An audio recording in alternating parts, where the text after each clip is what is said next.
Hi, I'm Steve Perkins, the Executive Director of the Vermont Historical Society.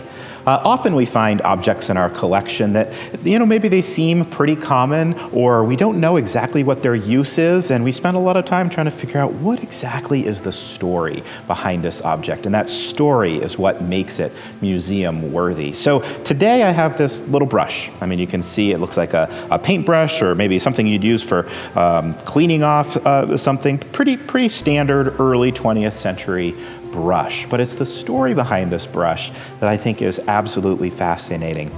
So a few years ago, we were gifted a large toolbox from the Dwinnell family, which belonged to one of their forebears, a man named Dwight Dwinell. So Dwight was the Sergeant-at-Arms at the Vermont State House. Elected in 1917, he had started working there in 1902 as a cabinet maker, but in 1917 he became the Sergeant-at-Arms. Now, at the time, the Sergeant-at-Arms of the Vermont State House was someone who not only oversaw how all the rooms were used and security of legislatures, but also took care of the State House. So it wasn't uncommon to see him out there washing the floors or cleaning the windows or repairing things. By the 1930s, we're kind of entering the depths of the Great Depression. Dwight Dwinell is the Sergeant-at-Arms.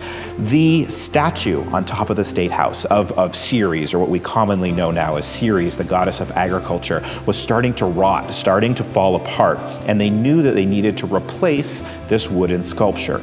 The legislature allocated some money to do that, but Dwight Dwinell said, wait, I have a few tools back in my tool chest. I can do some carving. So he approached Governor Aiken and said, you know what? I can save the state a lot of money, and I can carve the next statue for the top of the State House.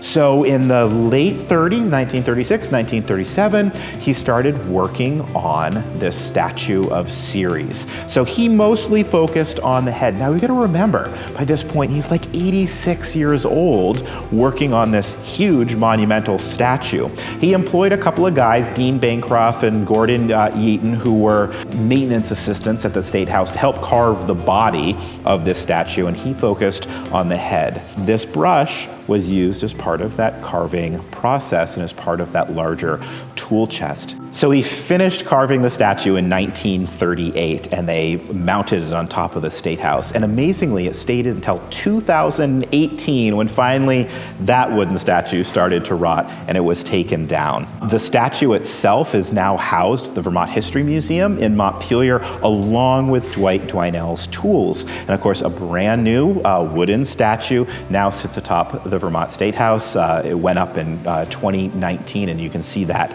today. But what an amazing story one can find just behind a little brush that was part of a toolkit making this incredible statue by Dwight Dwinell, the Sergeant-at-Arms of the Vermont State House. To see more objects like this, I encourage you to check out our social media. Often we highlight mystery objects and we ask the public, what is this? Can you figure out what the story is behind it? So look at our social media or visit our website at www.vermonthistory.org.